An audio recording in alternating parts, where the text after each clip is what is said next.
Muy buenas noches, estamos muy contentos de esta transmisión, de esta mesa, en el marco de la Feria Intercultural del Libro de Tacámbaro 2025, que está llegando a su 10º aniversario. En este aniversario también cumplimos el 10º aniversario del encuentro de poetas y narradores José Rubén Romero, y lo estamos celebrando con una antología extraordinaria, Raíces a una voz, donde tenemos las voces, la sensibilidad, el talento, la inteligencia de autores mexicanos, pero también de hermanos de otros países de Centroamérica. Y bueno, justamente estamos celebrando en esta noche, las 7 de la noche ya es noche o es tarde, hay quien dice que todavía son tardes a las 7. Eh, Quisiera presentar a los autores y posteriormente ellos nos van a estar dando lectura a parte de los textos con los que participaron en esta extraordinaria antología. Bueno, yo me presento, soy Edgar Omar Avilés, soy narrador michoacano, moreliano de hecho, y encantado de estar participando con los amigos de la feria de Tacámbaro. Bueno, nos están acompañando Miguel Tum, él es poeta maya de Uspantán, Quiché, Guatemala. Escribe en maya uspanteco y en quiché. Se autotraduce al castellano. Sus poemas han sido publicados en España, en Colombia, en México y otros países.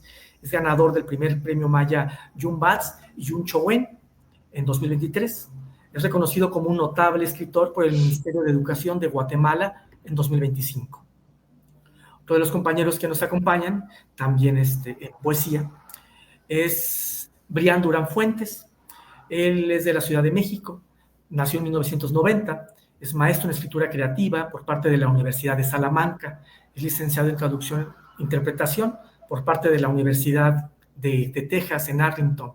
Tiene entre sus publicaciones, ha participado en revistas como Cuadernavía, en Oyes Review, en Hipérbole Frontera, en Palabras.text, en Timbre Magazine, entre muchas otras más. Ha publicado el poemario La Úsfera, en editorial Ardave, y editor de la revista Guardacabo. También nos acompañan ahora en narrativa escritora Zuli Yadira de la Roca Giralda. Ella es nacida en Guatemala en 1966. Desde joven nos cuenta, se sintió atraída por la música y la literatura.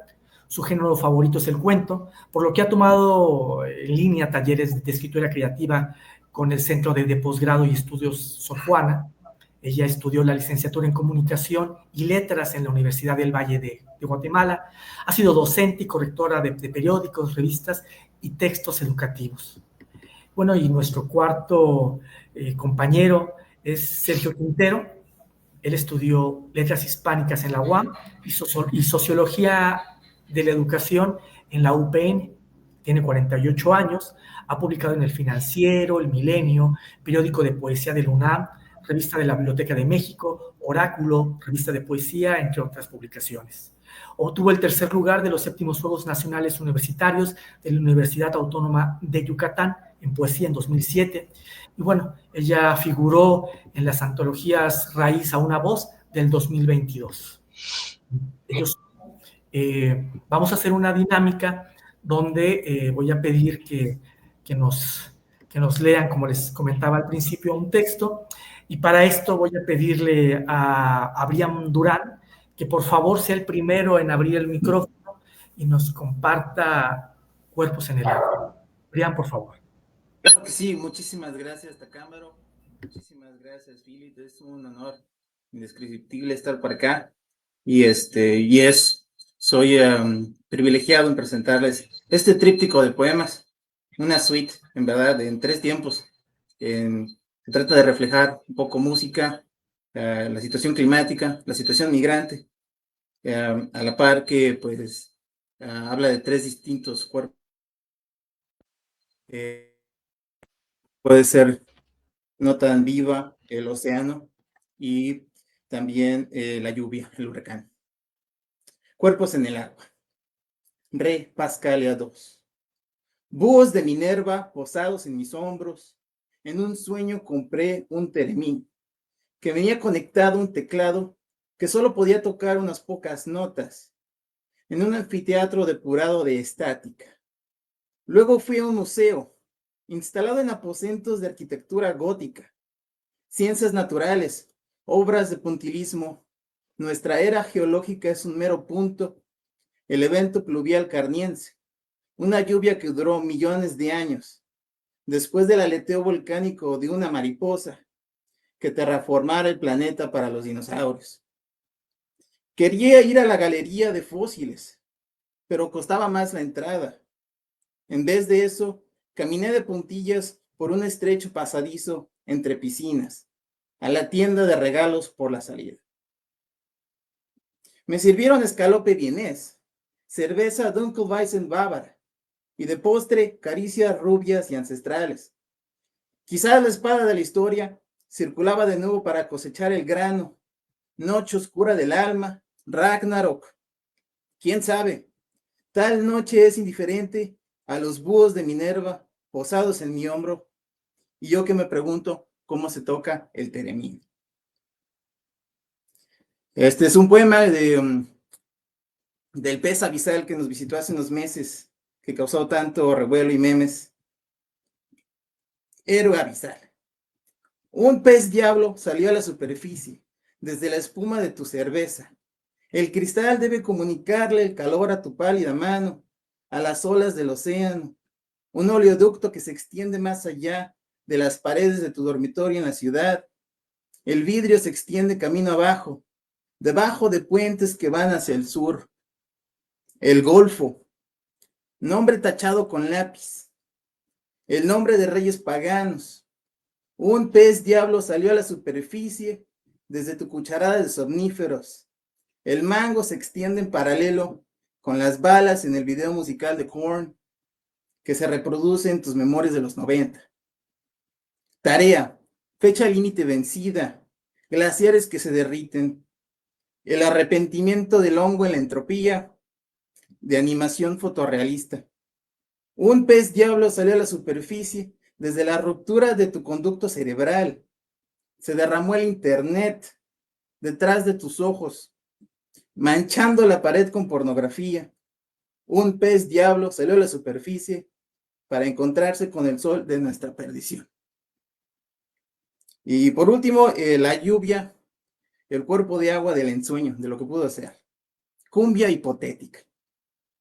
De haber ido al micrófono abierto de cumbias bajo la lluvia, hubiera escrito versos rebajados con sal de mar, versos de compás irregular. Hubiera evocado las luces que alaban en consolas a deidades de fertilidad. De no haberme ido a un imperio de maderas desquebrajadas, hubiera aprendido a bailar desde la luna llena hasta el piso de vecindad. Si el peso no se hubiera devaluado, si los discos no se hubieran terminado, si mi abuela no hubiera olvidado.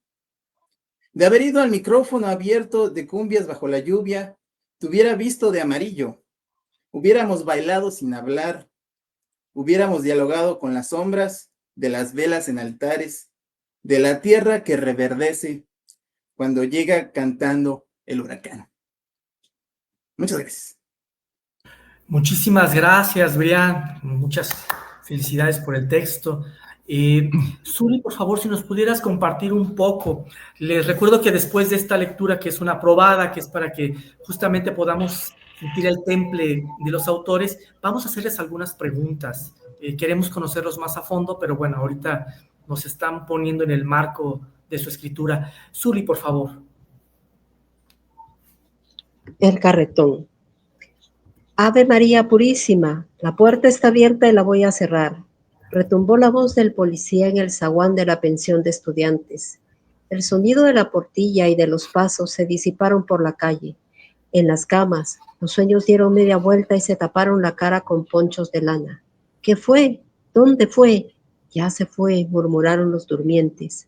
Solo Bettina, entre la bruma del sueño, pensó, cuando el reloj marque las 2. Tic-tac, tic-tac, tic-tac, tic-tac. Los minutos hicieron alto en la esquina del tiempo. La joven soñaba con el instituto y el cerro del Carmen. 2:10 de la mañana, 13 cuadras y todo sereno. Abrió los ojos llenos de arena. La pena de llegar tarde la empujó a la puerta y a la calle solitaria, iluminada por los tristes faroles de los años 30. Calle segura. Para el presidente de Guatemala, Jorge Ubico, no había buen ladrón ni mal ladrón, ladrón visto, ladrón muerto. Y ella, a sus candorosos 15 años, con su uniforme de alumna de Belén, estudiaría allá por el cerro con una amiga desde ese día hasta los exámenes. Caminó al final de la 15 calle, saludó a la gente de policía y recorrieron 2 cuadras hacia el norte. Las fachadas somnolientas de las casas bostezaban con los portones de los zaguanes cerrados. El gorgorito llamó a la próxima escolta. Con pasos apresurados, aferrada a sus libros, de 2 en 2 cuadras, de custodia en custodia, llegó a su destino. Muchas gracias. Muchas gracias, Zuli. A mí me da muchas ganas ya de empezarte a preguntar sobre tu narrativa, pero lo haremos ahorita en un ratito. Miguel, por favor, si pudieras compartirnos tus poemas, por favor. Tu poema, de hecho. Miguel, ¿se anda por ahí? Se desconectó, ¿verdad? Esperemos que no haya tenido muchos problemas y que pueda volver. Sí, bueno, esperemos que pueda regresar, porque además Miguel nos iba a compartir fragmento de su poema, pero también con la traducción. Entonces, bueno, hubiera sido muy, muy interesante.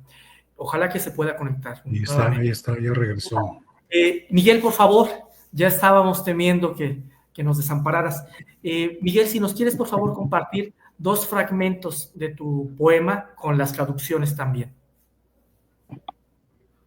Con mucho gusto. Tenemos un poquito de problemas con la energía eléctrica, no sé si alcanzan a escucharme bien, no sé si se oye. Se oye, sí, ¿verdad? Se escucha bien, sí. Bueno. Tuvimos un apagón, pues lamentablemente por esta región de Guatemala tenemos apagones continuamente y espero que durante el transcurso de esta pequeña intervención no haya ningún problema. Quiero saludarles en Uspanteco primero,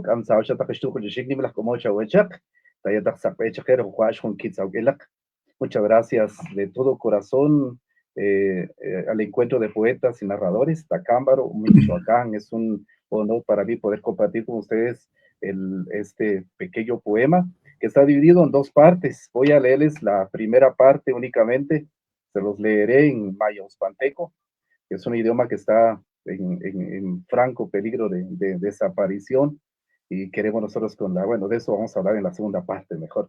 Dice el poema en uspanteco, que la traducción sería canto para la pedida de mano. Shikani tikil kayol, shokpeti rejaik, rekilja tejiaki kotemal. La palabra quedó sembrada. Venimos a nutrirla con la bebida que alegra. Nimla como chechachaj rakutzir, tikutzhan la juleu. Gracias por cuidar la planta que florecerá en nuestra tierra. Ixantil kuchoch, shimiri, retriach kakil ratzunun, retibishon laxakarsan, pachchechchi, besalqich. Hemos calentado el vientre de nuestra casa para acoger al colibrí que cantará en las madrugadas y en la boca de las noches. Shakatika hija recta iktoop, laxantil cachuchuleu, Shakatika rap katzich kayolch, chirelajech mujal, setzikik, takamulpa kayolch, sheawakan ab, loklach kakaj, loklach kachuch. Los granos de nuestra súplica caen al vientre de la madre pura. Sembramos la raíz de nuestra palabra bajo el rostro pleno de la luna. Ante ti amontonamos nuestra humilde súplica, oh Padre nuestro, oh Madre sabia. Esta sería la primera parte de este poema, ¿o habrá tiempo para la segunda? Sí, Miguel, adelante. Perfecto. Gracias. Shakakamach ra'ak sub'an pisilin abe sub'ab. shakak abarsaji rikil wunakap, ran poktikikot, rinape riklal kachuch, shakagamach ki echwish tikon, makiak cholak, echwich che, ruktiril sakarsan, kan tikam echkikotemal chirich, wech el shikakal sujun echwilak, shakagamach chuchip re kakorl, tihiatak sakmol nohel ich, shakagamach makpui, shakachaha rihak likeshop, eximinil, rikil, shikzurach munilak, cristian shakakul likurspe, loklach kakach kachuch, kamtak kasipan. Hemos traído tamalitos de maíz envueltos en hojas nuevas. Los hemos endulzado con miel. Su corazón está alegre. Son los primeros hijos de nuestra madre. Hemos traído los frutos dulces, los que tienen el vientre rojo, frutos que al ver nacer el sol, guardan su luz y alegría. Mis hermanos cargan ofrendas. Hemos tomado a las señoras del corral, las que nos dan perlas redondas, también a los reyes cantores de su pueblo, los hemos bañado en achiote colorado. Su aroma ha enloquecido a aquellos que encontramos en los senderos cruzados. Oh Padre, oh Madre, reciban nuestro regalo. Muchas gracias. Muchas gracias a ti, Miguel. Sergio, por favor, si nos puedes compartir tu poema.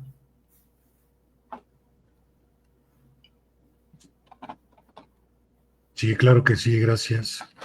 Primero que nada, gracias a Filit por la oportunidad, que siempre es bienvenida y muy bien valorada. Yo tengo la fortuna de tener en mis manos ya la edición impresa del libro, entonces voy a leer directamente de ella.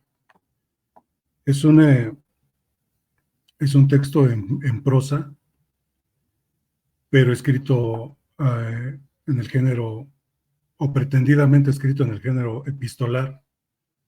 Habla sobre la muerte, uno de los temas recurrentes, uno de los grandes temas de la literatura, del arte en general, y está dedicado a mi madre. El texto se llama Fui, ya no estabas. Dedicado a mi madre, la dedicatoria dice: para María del Carmen, hija, hermana y madre, siempre sola, por la nostalgia, por la ausencia, por toda esta luz, por todo. Está dividido en 3 partes. La primera parte dice: todos los cabellos que guardabas, cada vez que peinabas, aquellos que se desprendían y se quedaban en el peine, ¿lo recuerdas? Aún los tengo. Tengo un montón de tus cabellos. No he sabido qué hacer con ellos. ¿Qué puedo hacer con ellos? Es lo único físico que queda de ti y de tu cuerpo. Tu cabello largo, aquel que alguna vez quisieron comprarte, según dijiste, cuando eras joven y estudiabas belleza. Aquel día en el hospital, tu largo cabello se había vuelto súbitamente canoso, más que de costumbre, porque tus canas databan de muchos años ya, y creo que eso me heredaste. Me hubieras traído un peine, me dijiste, y yo, lo que nunca, acaricié tu cabello. Quería llorar y me contuve. Yo confiaba, ¿sabes? Me mantenía optimista. Hacía planes para cuando te dieran de alta, para emprender los tratamientos que hicieran falta. No hubo tiempo. Uno pone y Dios dispone, hubieras dicho. Te oigo decirlo ahora mismo. El caso es que tengo tu cabello. 2. Pienso que debí ponerlo en tu ataúd porque no sé qué hacer con él. Tampoco quiero tenerlo siempre conmigo. No sé. Payaso, seguramente dirías. ¿Cuánto habría crecido desde entonces? Nadie sabe. Aquí está tu cabello. Ven por él. Llévatelo. Si es que puedes, claro. Que no creo. Hace unos días cumplí 37 años, pero eso ya lo sabes. Intenté celebrar sin ti, sin extrañarte. Casi lo logro, pero es imposible. Ayer me di una vuelta por Tacubaya. Busco aquel sol que nos iluminaba, aquellas calles. Pero el sol de mi ciudad ya no es el mismo. Brilla como a través de una inmensa cúpula de cristal que nadie limpia. Andaba allí y te buscaba y no te vi. Ya no te veo por ningún lado. 3. Aquel día, aquella noche, la última en el hospital, tú no dormías en esa cama fría e incómoda. Yo, a unos metros de ti, muerto de frío en la sala de espera. La batería de mi reloj se agotó después de la 1 de la mañana. No insinuó nada. Tú sabes que no creo en esas cosas. Es solo una relación de hechos. La noche se hizo más larga por no saber qué hora era. A cada instante. En fin, que al salir el sol me llamaron. Un infarto había llegado así, amaneciendo. Entré y vi tu cara descompuesta, aún con vida. Era evidente el intenso dolor físico. ¿Pensabas? ¿Qué pensabas? Nunca lo sabré. Quise evadirme y me concentré en tu cabello. Una cortina negra y blanca alrededor tuyo, larga como la noche recién ocurrida. Vino el médico, lo vi hacia abajo y vi sus labios moverse. No quise saber más. ¿Quiere pasar a despedirse? Fui. Ya no estabas. Eso no eras tú. Vi tu cabello, y de ese cabello aún tengo un montón. Tú lo formaste. No sé qué hacer con él. Y es todo. Muchas gracias, Sergio. Muchas gracias. Gracias a ustedes, gracias. Sergio, me resulta muy, Sí. muy interesante el registro que nos estás dando. Me gustaría empezar justamente contigo, digamos, para aprovechar el momento. Quiero preguntarles a todos, y les iré dando la palabra al respecto, ¿qué los mueve a escribir? Quizá entiendo que hay muy poco tiempo y la pregunta es muy amplia, pero que pudiera ser una respuesta que nos pudiera acercar a lo que ustedes hacen, pero que también a su manera sea una invitación velada para todas aquellas personas que no se han animado a escribir. Seguramente por lo que veo, cuando menos en el registro y en el currículum de ustedes, los mueven cosas distintas. Y sin embargo, todos están plasmando sus emociones, su intención política o su intención ante el mundo en lo que están escribiendo. Me gustaría mucho que pudieras compartir por qué escribiste este texto y si este texto es representativo de por qué tú empezaste a escribir.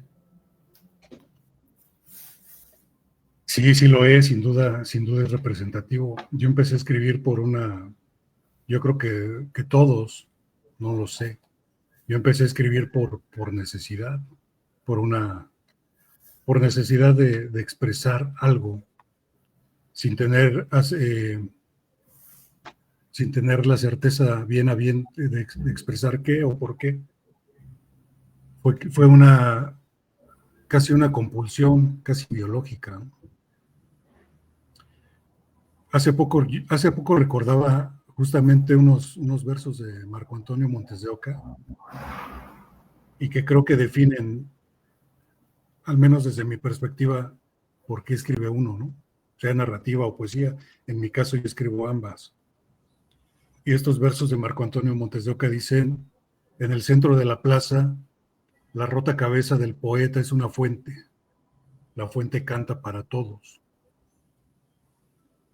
Entonces, desde esa perspectiva yo escribo porque necesito que mi canto se escuche. Es una necesidad, te digo, casi biológica. Yo empecé a escribir, me acuerdo perfectamente, a los 16 años. Y en un principio, según yo, escribía para mí mismo. Después descubrí que eso es una falacia. Escribes para que te lean, ¿no? Para hacerte escuchar, para hacer oír tu voz. Y hace poco recordaba que alguien, no recuerdo quién, decía que uno escribe para detener o el tiempo o apresarlo, ¿no? Y para lograr hacer del mundo algo distinto al que tenemos, porque en teoría escribimos porque no nos basta el mundo que tenemos. Ya se sabe que quien escribe, o generalmente quien hace arte, porque la literatura busca o es una de las formas del arte también, lo hace porque el mundo no le basta, porque su visión es distinta, porque ve otras cosas que el común de las personas no ven. En suma, porque desde mi perspectiva es una necesidad. He tratado de teorizar sobre el por qué, el para qué y el cómo, desde el punto de vista intelectual, pero creo que a fin de cuentas la poesía encierra cierta magia que difícilmente se puede explicar, ¿no? O que se puede racionalizar. El caso es que yo escribo para satisfacer mi necesidad de expresarme y de hacerme oír, ¿no? Y de mostrar mi otra visión o la visión particular que yo puedo tener del mundo, ¿no? Que yo creo que ya se sabe, ¿no? Cada cabeza es un mundo, por ejemplo. Entonces, esa es mi manera de mostrar el mundo mío o el cómo veo yo el mundo. Muchas gracias, Sergio. Muchas gracias, muy interesante. Zuli, nos gustaría que nos pudieras platicar, de hecho, los dos narradores juntos, ¿no? Bueno, al menos quienes presentaron narrativa en esta antología, Sergio y tú. Zuli, además, bueno, veo en tu currículum que has sido o eres periodista y docente, no sé si continúas en las dos labores, pero es la misma pregunta, pero obviamente desde tu perspectiva.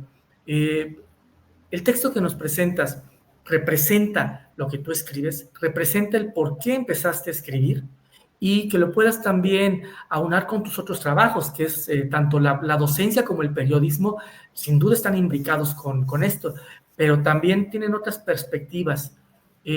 ¿Nos puedes platicar sobre ti y sobre estas preguntas en general que te hago? Sí, ese cuento sí representa mucho de lo que a mí me interesa escribir. En la carrera que yo estudié, sí, llevamos cursos de periodismo, pero más nos enfocamos en literatura, que es lo que más ocupa nuestro currículum. Y pues yo he leído siempre de todo, leo desde que aprendí a leer y comencé a escribir en la pandemia, porque comencé a tomar cursos en línea, porque fue una gran oportunidad de que nos pudiéramos mantener ocupados, encerrados en la casa.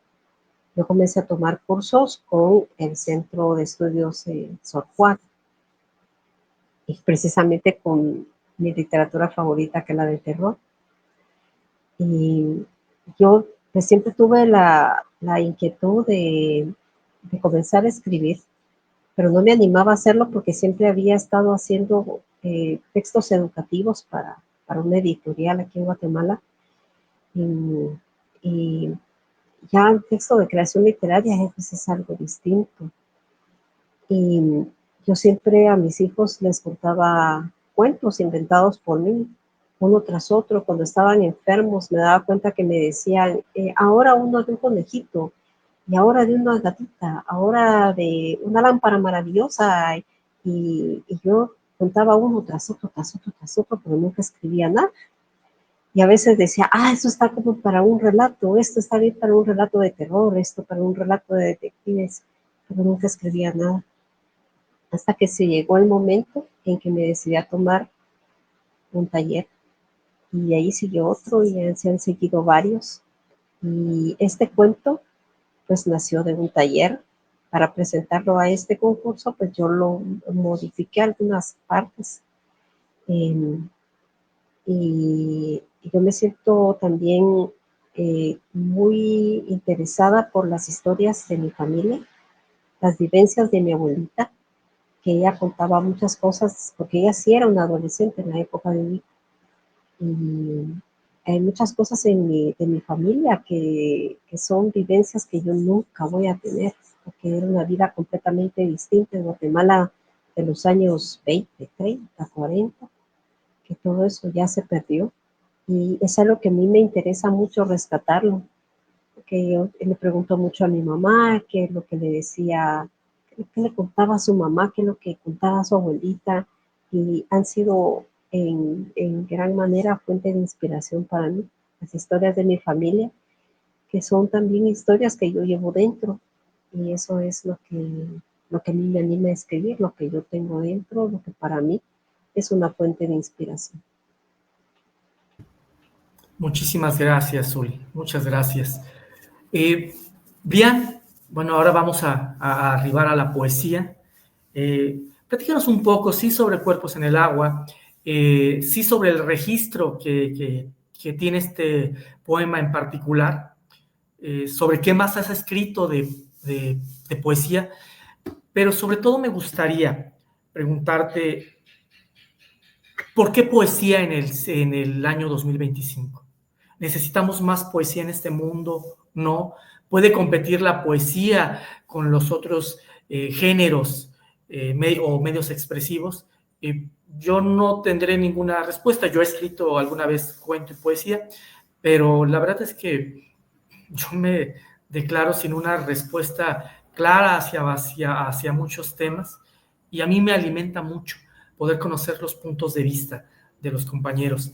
Brian, platícanos todo lo que tú quieras sobre la poesía y la poesía que tú desarrolles. Sí, muchísimas gracias. Para mí la poesía, pues ha sido el ejercicio, pues de mi vida. Creo que he querido buscarla. Desde que tengo 13 años he estado escribiendo y yo me debo al heavy metal. Una respuesta un poco, bueno, empezó por el heavy metal. Ah, claro, ya llegaría yo después a encontrarme con Borges y Lorca y Neruda, pero para mí el inicio fueron las letras de los discos de heavy metal, de Slayer, de System of a Down, Deftones. Para mí ese fue el inicio. Y, y para mí esas letras, esas líricas que ya experimentaban, que juegan con el idioma y con el lenguaje, para mí fue el enigma que yo necesitaba resolver. Y entonces para mí mis primeras expresiones pues vienen de ahí. Antes de que leyera, escuchaba y leía las letras de todos estos discos. Ese fue el inicio. Y entonces fue como pude yo irme encontrando. Y entonces yo creo que ese es el ejercicio esencial de la literatura a grandes rasgos y de la poesía, ciertamente. Ah, ¿Por qué poesía en el 2025? Yo creo que la literatura a grandes rasgos es una gran conversación. Es, nadie escribe aislado, nadie es una isla, todo lo que escribimos desde una manera u otra va conectada con otros seres humanos, o sea, las personas que nos inspiran a escribir, también las personas que leemos. Entonces, hay muchas personas que, claro, opinarán que ya no hay nada nuevo bajo el sol. ¿Por qué seguir escribiendo si ya todo está escrito? No hay temas originales. No podemos reinventar la rueda, pero sí es nuestra responsabilidad, pues, que siga girando y darle ese empuje, continuar el diálogo. Y entonces, sobre todo creo que en estos tiempos tan extraños que nos toca vivir, es necesario seguir experimentando con el idioma. Para mí la literatura y la poesía, sobre todo, es un ejercicio lúdico, es diversión. Eh, en ciertas cátedras de Borges, puedo parafrasear que él decía que la literatura no se puede enseñar, no te pueden enseñar a leer los textos, tienes que disfrutarlos. Y si no los disfrutas, pues simplemente no los busques porque no es para ti. Yo creo que de manera paralela también la escritura tiene que ver con eso, en esa recreación, dándole el doble sentido a la palabra, no solamente en un sentido lúdico, sino también de recrearnos nosotros a través de la palabra escrita. Entonces, para mí es fascinante el ejercicio de escribirse a sí mismo. Creo que es algo que tal vez todos mis autores, compañeros, me podrían tal vez simpatizar en que al escribirnos nos creamos otra faceta, no dejamos de ser un poco nosotros y creamos otro yo, que es el que presentamos ante nuestra audiencia.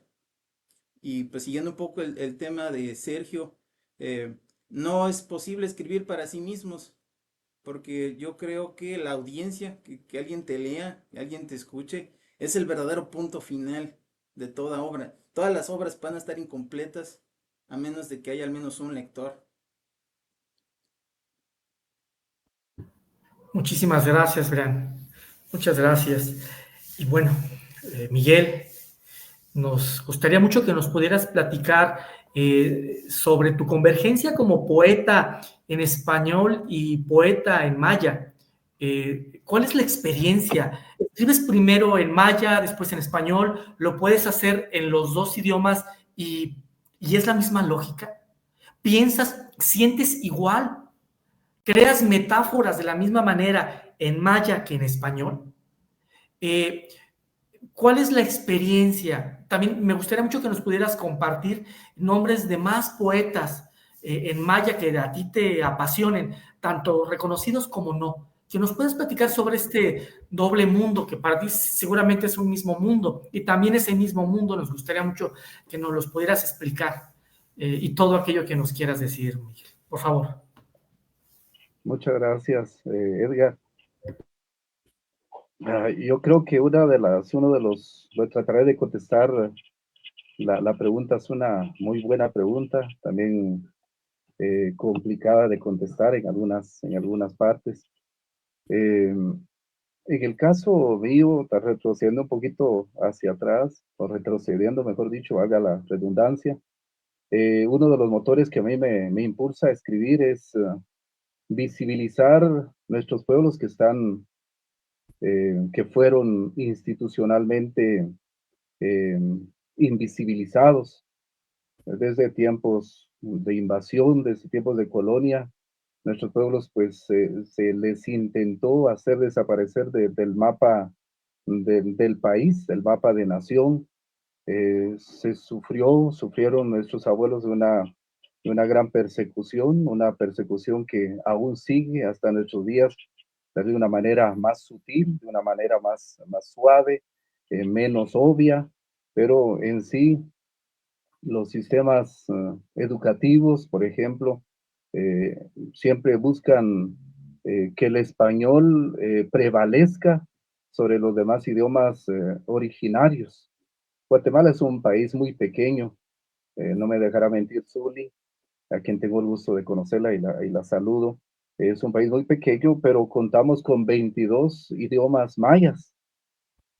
Además de los 22 idiomas mayas, tenemos el Xinca, Garífuna y el castellano, que hacen un total de 25 idiomas en un país muy pequeño. La tarea de escribir, bueno, el caso del mayospanteco, antes de pasar a la otra parte, pues es un idioma en riesgo, en gran riesgo. Apenas sabemos de los 75,000 habitantes de Uspantán, que es uno de los municipios más retirados de Guatemala. Colindamos con México. Eh, Únicamente de los 75,000 habitantes que hay en Uspantán, habemos únicamente menos de 3,000 mayablantes uspantecos. Imagínense una cantidad demasiado pequeña. Nosotros como uspantecos sufrimos esa angustia de la desaparición de nuestra cultura. Pues muchos no estarán de acuerdo conmigo en que el idioma pues es un medio en donde se moviliza la cultura. Y entonces nuestra angustia es muy grande. ¿Por qué escribo en mayospanteco y me autotraduzco al español? escribo primero un uspanteco. No es mi idioma materno, es el uspanteco, lo tomé desde el pecho de mi madre, me amamanté con el idioma uspanteco, aún más estando en el vientre de mi mamá, pues escuché el uspanteco, nací con los arrullos del uspanteco y pienso mejor y me expreso mejor en mi idioma materno.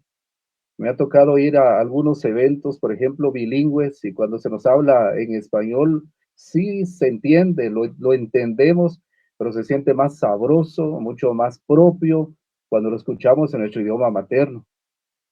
En el caso mío,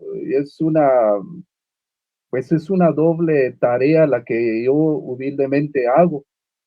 Primero, escribir en mi idioma materno. La forma literaria de mi idioma no se parece al español.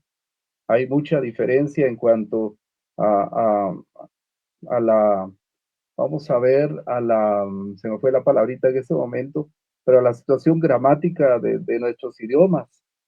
Eh, Pienso que, por ejemplo, los que escriben en un idioma materno como el inglés, el francés o el español, pues se pueden dar ese lujo de tallar, de cincelar, de pulir sus expresiones poéticas y no tienen pues el temor de autotraducirse, porque hay especialistas en el ramo que traducen estos idiomas. Pues únicamente el poeta escribirá en su idioma materno y se desarrollará en su idioma materno.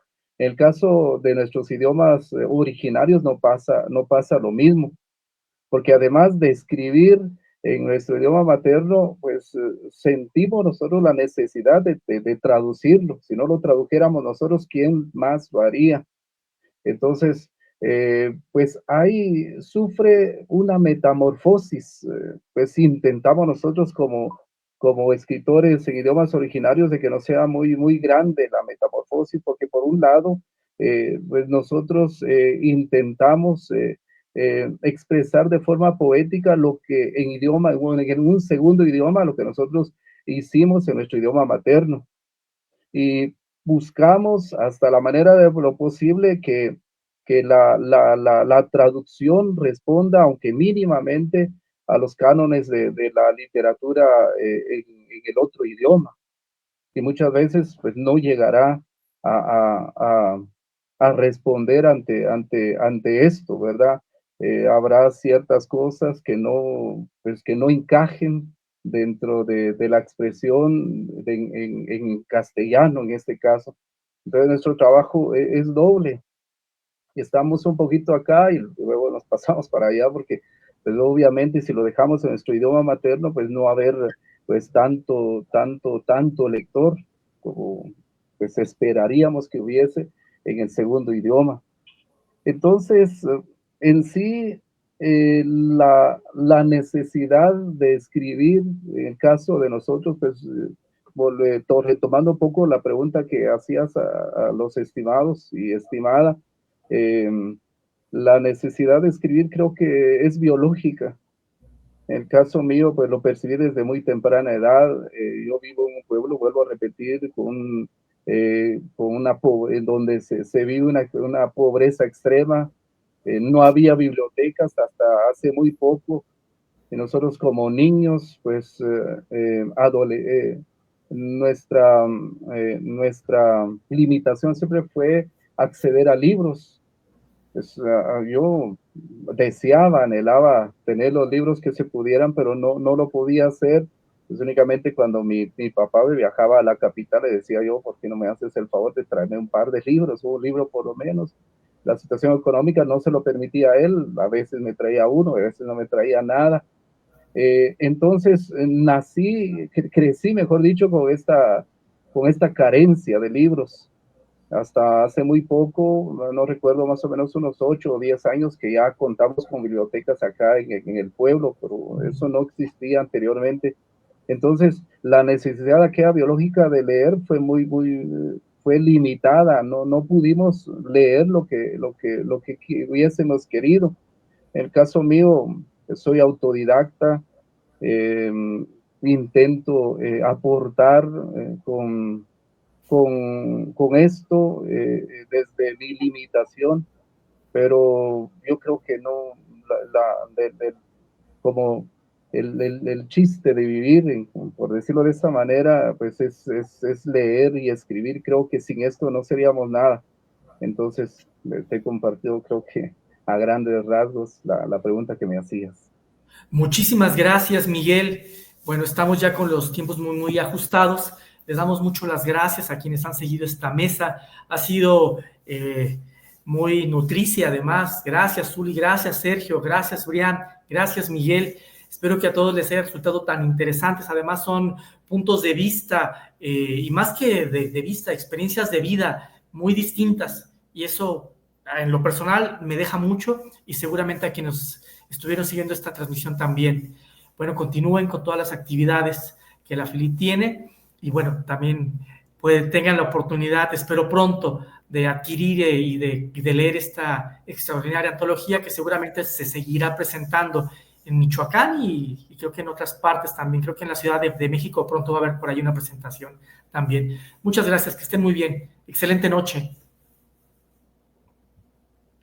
Gracias, Omar, gracias a todos. Gracias a la FILIT.